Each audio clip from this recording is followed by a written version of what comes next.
let me ask you, what would be three tips you'd love to share with the working professionals who are hearing this one? Okay, so one, I would say again, trust. That is absolutely important. Second, what I would say is do what you love. However, till the time you find that love what you're doing. And the third, from my perspective, would be some things are absolutely non-negotiables in terms of ethics, in terms of professional behavior, in terms of, I would say, the societal norms, in terms of.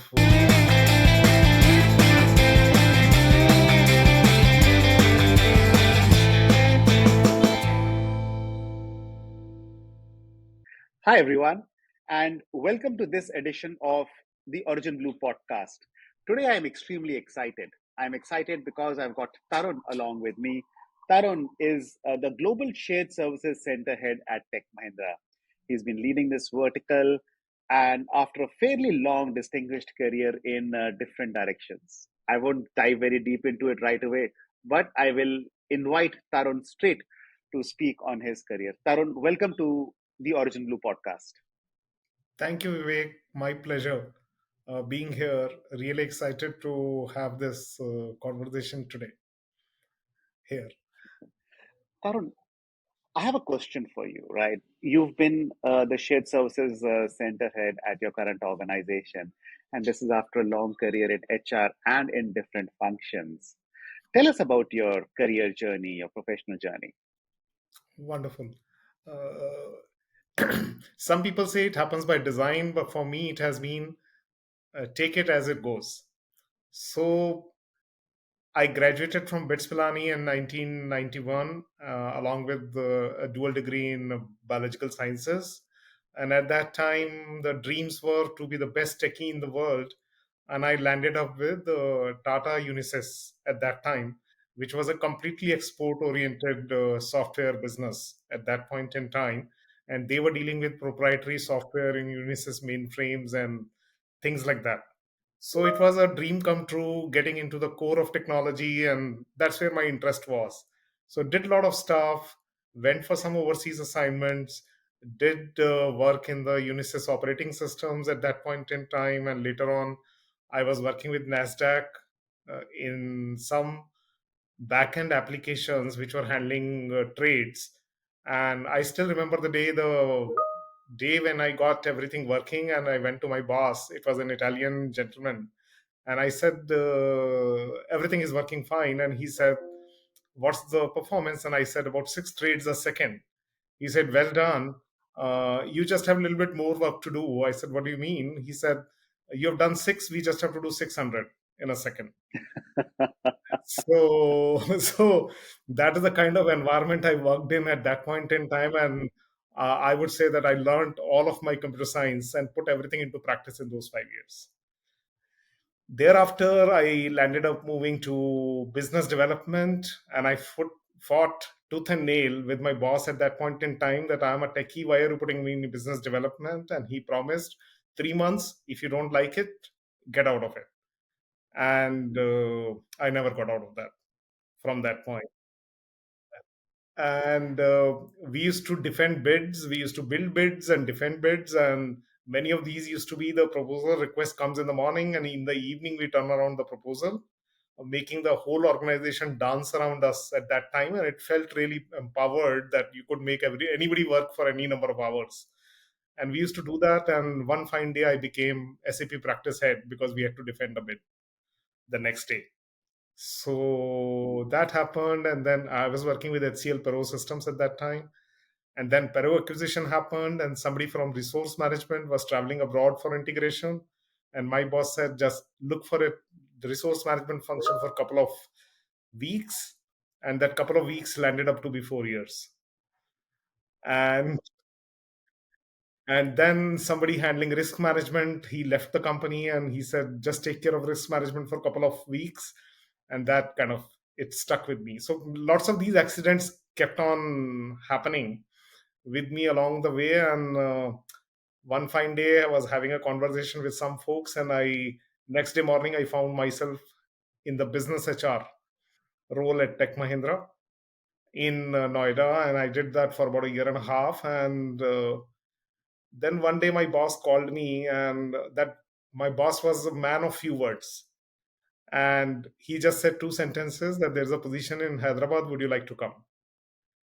And we had a conversation at home, and in about 10 minutes we made a decision that I will leave the city of 45 years and we'll move to Hyderabad. And since then I've been in Hyderabad heading the shared services center. So I don't know what to say, whether it is design, whether it is an accident, or is it life as it comes. So that's in short and been my journey. My God, what a fascinating journey. And I'm very, I mean, I have a billion questions that are almost bubbling into my mind as you've gone through this. So you started off as an engineer. You then moved your way, or you got accidentally kicked into bids, right? Yeah, So you were doing the tendering bit of work. And from there, you then moved on to being a center head, probably of SAP. And from there, you then moved on into a lot of HRM or human resources. And from there, you're now in your current job. Is that correct? correct. Yes, that is correct. Yes. Wow.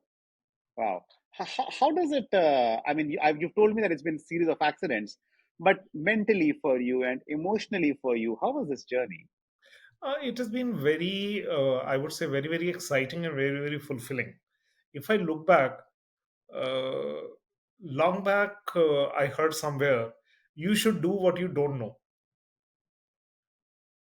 And if I look back, what I see is that that is exactly what happened.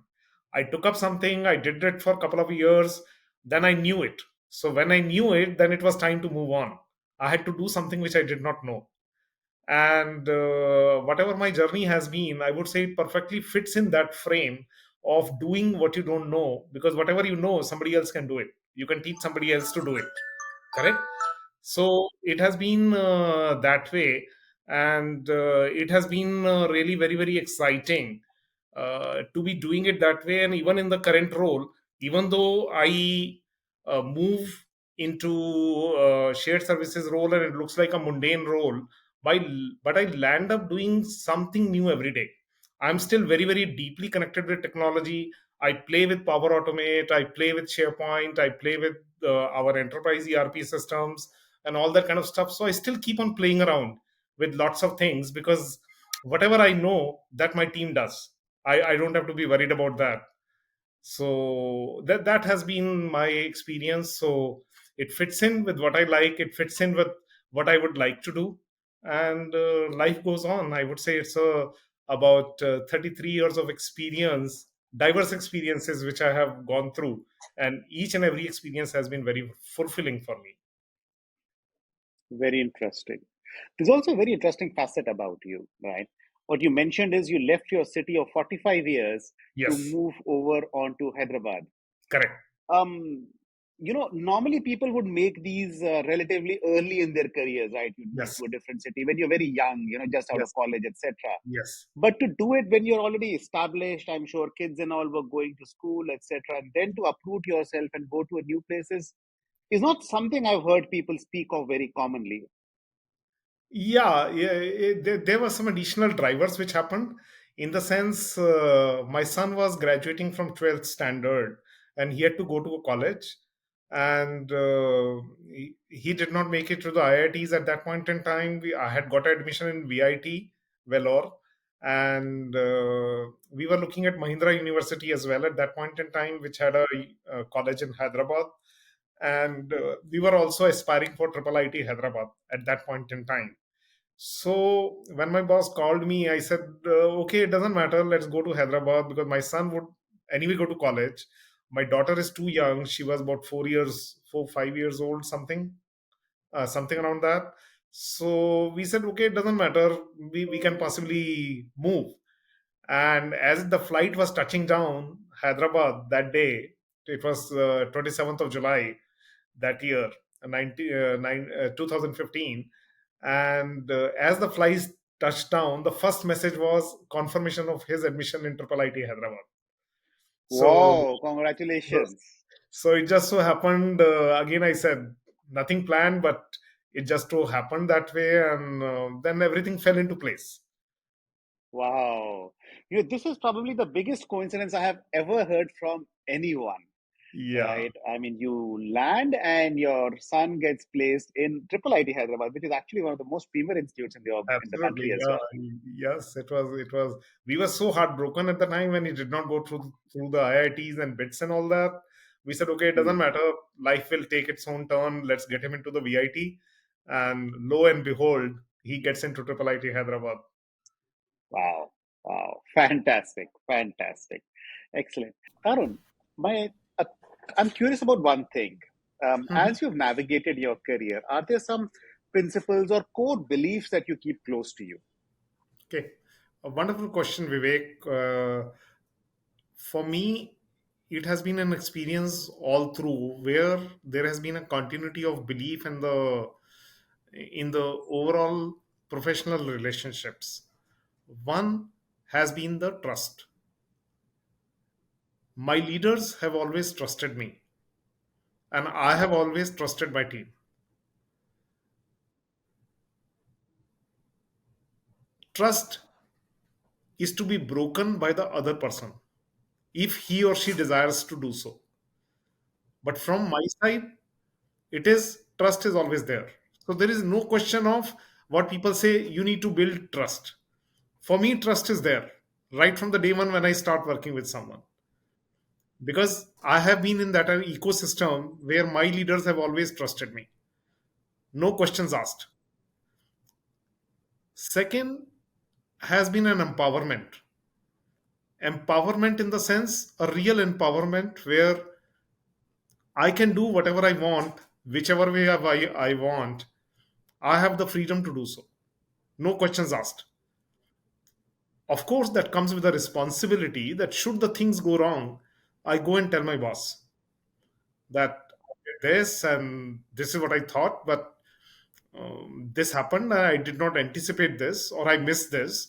And these are the steps I'm taking so that it does not happen again. Right. And I have had that conversation with many of my leaders. I wouldn't say very frequently, not like every day I will go and have this conversation because then obviously I lose my credibility.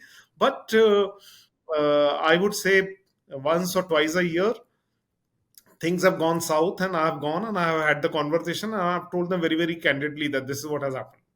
Although I had a choice that I could have slipped it under the carpet and probably they would have never noticed or never knew about it. But that is not the way I would operate, and that is how I would expect my team to operate. They have freedom to do whatever they want, whichever the way they want. If they want to consult me for something, it is fine, but it is not for permission. They can do whatever, and things go north, it is fine. They get the credit. If things go south, I have their back. That has helped me a lot, and I exercise this principles not only with my direct reports, but to the one skip level, two skip level, three skip level, up to the last man standing. I work with, I have about 100 people in my team, and uh, almost 60 to 70 people I will end up working directly. Not from the perspective of breaking the hierarchy, but I don't know if you have seen the web series New Amsterdam, and the hero always says, how can I help? So that my philosophy is work in the trenches, work with people, interact with people. You get to know a lot, and you can certainly help the team grow and thrive. So this is what I would say is Vivek is my operating principle and the belief. So what I've gathered is trust, and trust is the foundation of everything. Yes, And what I'm also hearing from you, it's a two-way street. So while your leaders have to build trust in you, it's very important for you also to make sure that you are trusted as a part of the team. yes, And that helps you wherever. So even when things are not going right, when things are going south, you have stuck your net out and spoken or declared it so that there is trust that gets established and then yes, that can get built. absolutely, Right. absolutely. And the second thing that I've absorbed is seek ways to contribute or seek ways to help. Whatever you can contribute on, whatever you can help on, step out of the way, do that so that people are engaged better. Absolutely correct. You hit the nail on the head, Vivek. Excellent. Tarun, I'm going to pull this one a little further with Hmm. you. Okay. In a long professional journey such as yours, not everything is growth, right? Sometimes you might have periods of gray. Sometimes things are not working out the way you want them to work out. Yes. Maybe the career is not progressing or some critical thing is not happening in the right. How do you keep yourself up? How do you make sure you continue in this journey without feeling emotionally drained or depressed? Wonderful question, Vivek. And there have been several moments like this along my journey. And anytime you hit such a rough patch, you have a choice. You may feel bad about it. You may find 100 people to blame, that why this happened and why this happened and this person did this to me and so on and so forth. End of the day, it does not help. Nothing will change on the ground by doing that. So I have been in that trap once in a while where I landed up doing that, but very quickly I realized end of the day the only person who's going to help me is myself. Correct? So what I've done is uh, what we say is what is your ikigai? My ikigai would be doing something which I love. And what I love, I'm a technologist. End of the day. Correct? That's where I my roots are. That's where my DNA is there. So whenever I am landing up in such rough patch, or to avoid landing up into such rough patches, every day is a technology challenge for me. Every day I'm building something. Every day I'm fixing something. Every day I'm reading about something. Every day I'm trying to create something, either for myself or for my team or for my kids or for my family. And when I get up in the morning, I have my agenda very clear. This is what I'm going to build today, or this is something which I don't know and I'm going to figure out how to do this today. Right, And in the right. night, when I'm sleeping, I'm happy about what I achieved during the day, and I'm looking forward to what I'm going to do tomorrow, which I could not finish today. And that's what keeps me alive. That's what keeps me going every day, where I'm not concerned about what is happening in the ecosystem around me. If there is something favorable happening in the ecosystem around me, well and good, obviously I will take it. But even if it does not happen, it really doesn't matter to me, because I have my personal agenda very clear, and I have my personal success story being built day by day, every day.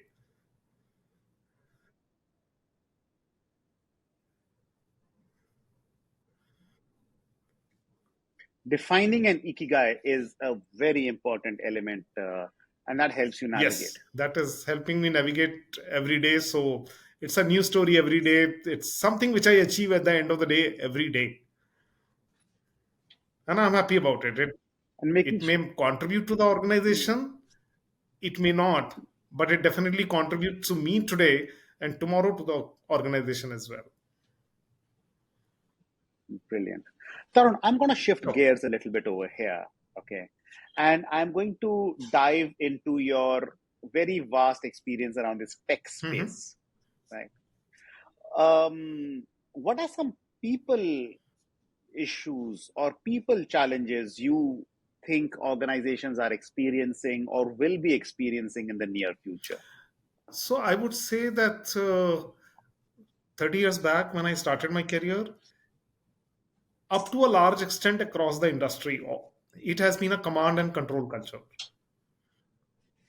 You have a project manager, you have a project lead, you have a business head, and he or she says that this is what needs to be done, and he or she defines the baby steps, and everybody has to just go and execute, no questions asked, most of the time. That was the kind of environment. I fortunately did not land up into that kind of an environment. As I said, that I was in NICs of the world and other such places where people said, "Go and figure it out. If something works, it's fine. If it doesn't work, it is fine as well." So I was ahead of the times by about 30 years. If we look at it today, when we look at our kids or when we look at the people who are in the college, who are joining the companies or the other people who are around, they are much, much, much more aware than we were at that point in time. Technology is moving at a much faster Right. pace today than it moved at that point in time. The freedom of expression, the expression of ideas is much more prominent today as compared to it was in the past. Hence, when we look at the crowd around us, if I'm trying to tell them something that this is what needs to be done, the very first question is why? Why it needs to be done? How it is going to help? Who's going to be benefited by doing this? And what's in it for me? And if the manager, the organization, the business unit leader, he or she does not have answer to these questions or does not address these proactively, even before people ask, because some of the people may not even ask, they may not be bothered to ask. And given the hybrid environment today, you can get everybody into the Teams call, and all the guys, they can conveniently switch off their video, switch off their audio. They can be just logged in and they can be doing their own thing because they don't care, isn't it? Correct. So Correct. today, in today's environment, from a people perspective, everything is a business case, much more than what it was in the past. If as a manager, if as a lead, if as a business unit head, I want somebody to do something, I have to present a convincing business case for that person. And the Correct. business case for Correct. Tarun will be different, and the business case for Vivek is going to be different. I need to realize that as well. I cannot say Correct. that this is a business case and these are the 50 people in the team and it applies to everyone. It does not. Correct. So that realization is very, very important, be it for the technical teams, be it for the HR, be it for the finance, be it for anyone. Needs are different. Everybody is looking for something different, and people are looking for answers. And that is the Correct. biggest challenge because I would not say it is because of the age or otherwise, because I really don't believe so. Because I'm at 55 and I don't subscribe to that philosophy. But many younger people also could subscribe to that philosophy of command and control, or they expect people to behave in a certain way. It does not work that way anymore. You need to present a business case. There has to be something in it for the people. They should love it. Then they will do it. The other day, my daughter school, I went for a PTM, and the teacher out there, she's complaining to me that your daughter fights with me.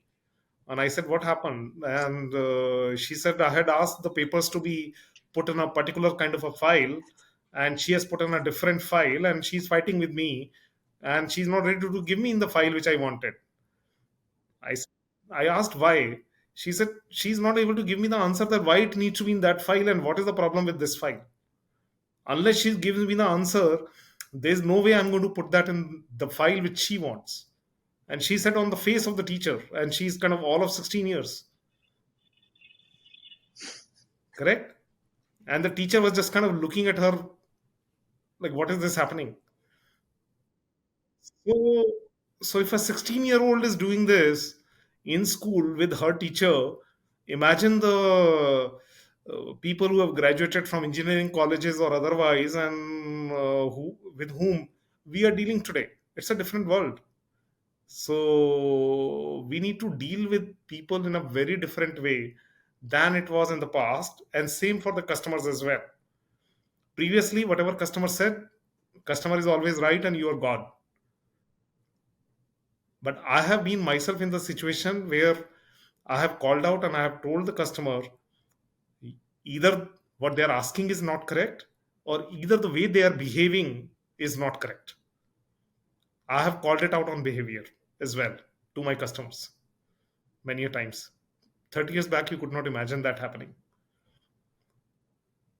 One of the companies I was working with, they pulled out of a contract because somebody in the customer organization misbehaved with the staff. They pulled out of the entire contract, which was a Wow. multi-million dollar contract, and they just pulled out overnight.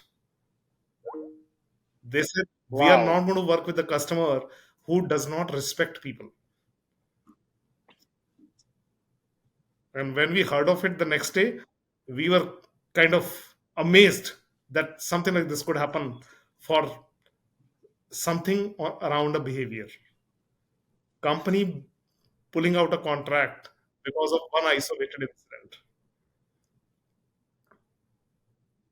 So that's what the world is today. I would say, and it is going to be that way as we move forward. And whomsoever is not ready for the change, is going to be history, I would say.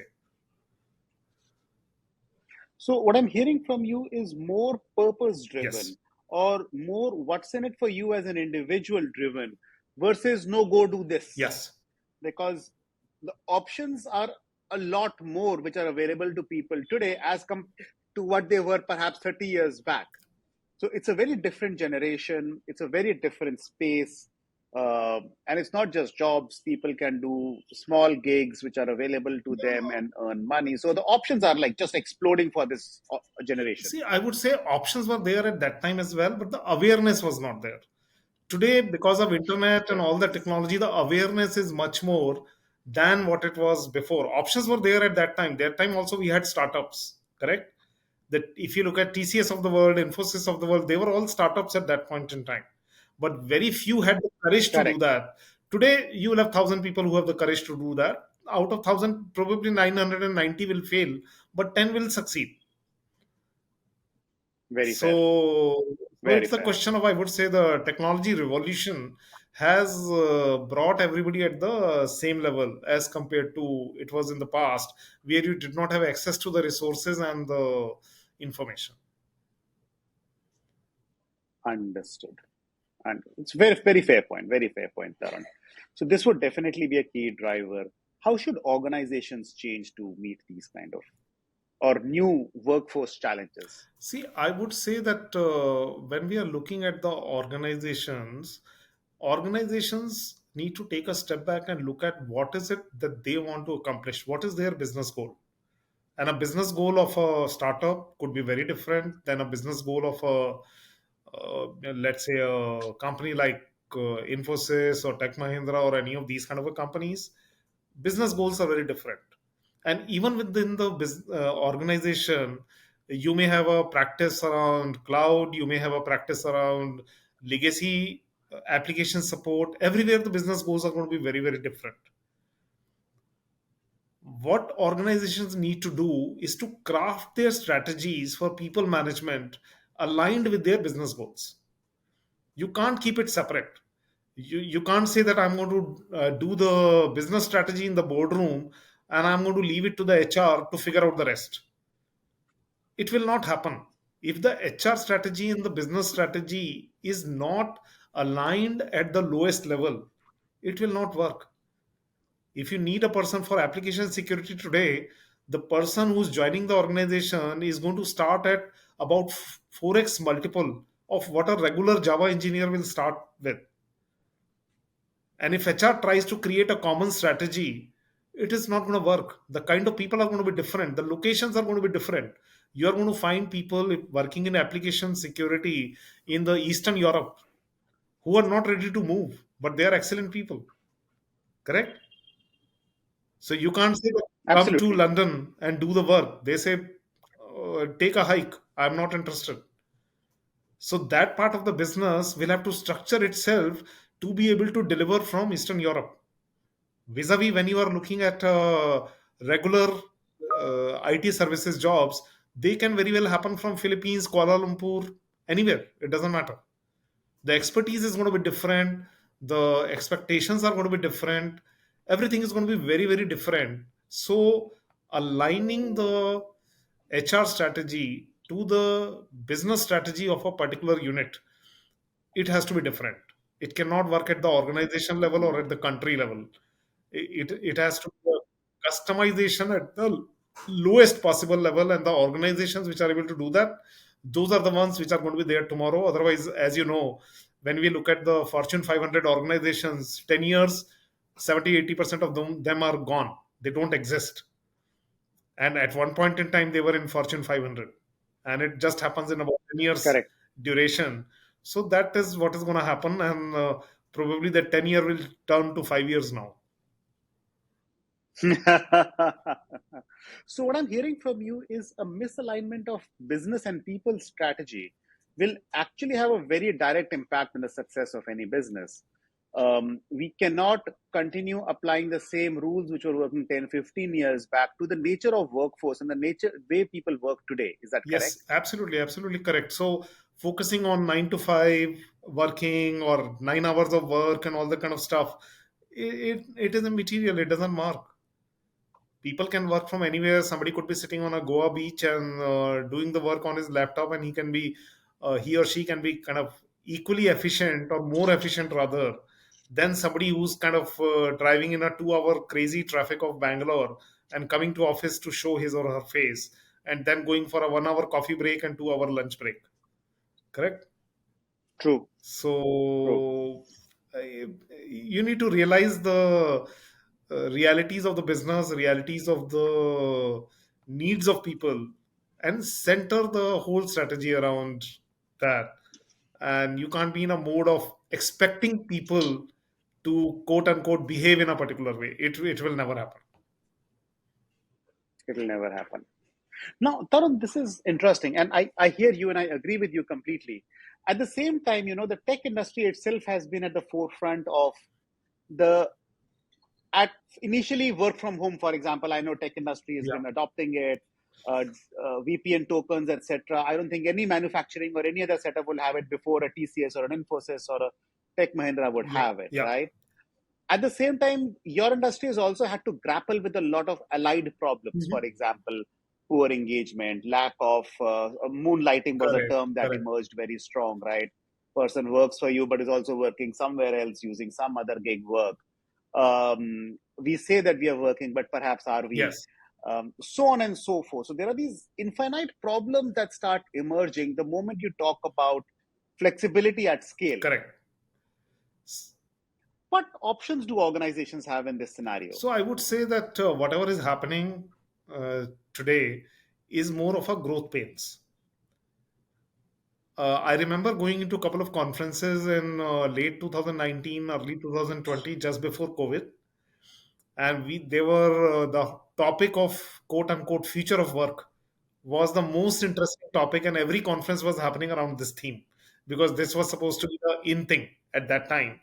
And we were saying work from home and this and that, and all these things will happen in 10 years. And 24th of March, after Prime Minister Modi's address, it happened in 2 days. Something which was supposed to happen in 10 years, if it happens in 2 days, of course, there are going to be growth pains. Everything is not laid out, everything is not structured. So, Correct. so there are going to be bound to be problems which are there. Some of these are settled down, some of these are still settling down. Some of this, it has been a old guard versus new guard. And when I say old guard versus new guard, more in terms of thought process, not in terms of the age at any point in time. So that struggle is going on right now. I had a conversation with my boss with for about a couple of people where I was having the same challenges as we talk about in terms of productivity is not good and this is not working and that is not working and all that. And his question was, "Is it happening with everybody?" I said, "No." Okay, how many people it is happening with? I said about three. So he said, even if everybody was in office, you will still have on average about 3% people where you're going to have performance issues. So I said, yes. So he said, then what is the difference? Why do you want to get everybody to office? This 3% who are not doing what they are supposed to do, hold them accountable, do very strict performance management with them, just as you would have done if they were in office. After that, if it works out, it works out. If it doesn't work out, then you follow the process. And that was such an enlightening statement to me that we are trying to address the wrong problem. Our problem is that we expect people to be productive. And as I said, we trust people.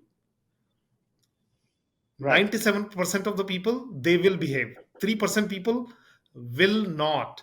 Whether they are in office or whether they are at home, it is going to be the same problem.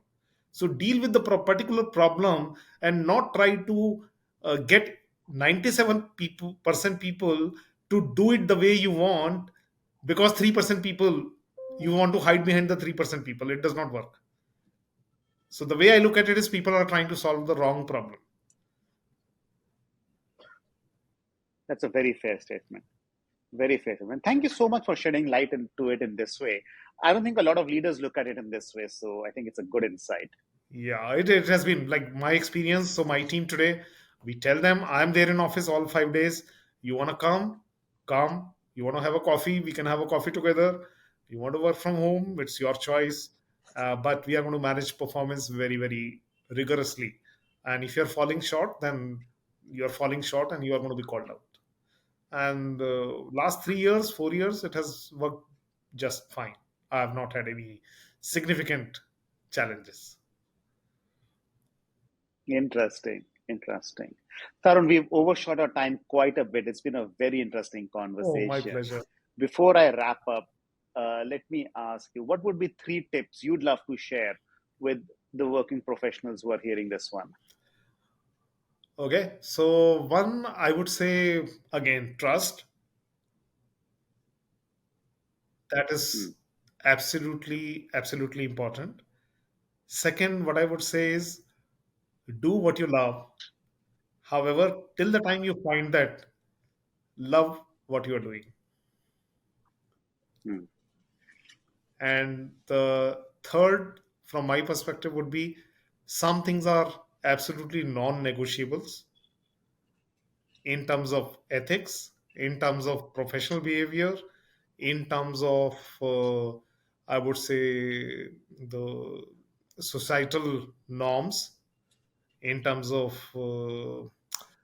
posh and similar kind of instances. Those are non negotiables. So stand up, raise your voice for what you believe in. These three things I would say should suffice, and these will be my little tools for my colleagues.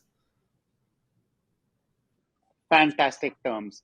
So trust, love what you do what you love, and know your non-negotiables. Stand up, speak up for what you believe is a non-negotiable, and therefore build a stronger character with yourself. Tarun, for your time and these very brilliant insights, thank you so much. It's been a delight speaking to you It has today. been my pleasure, Vivek, for such a interesting conversation today, and look forward to more of these. Likewise.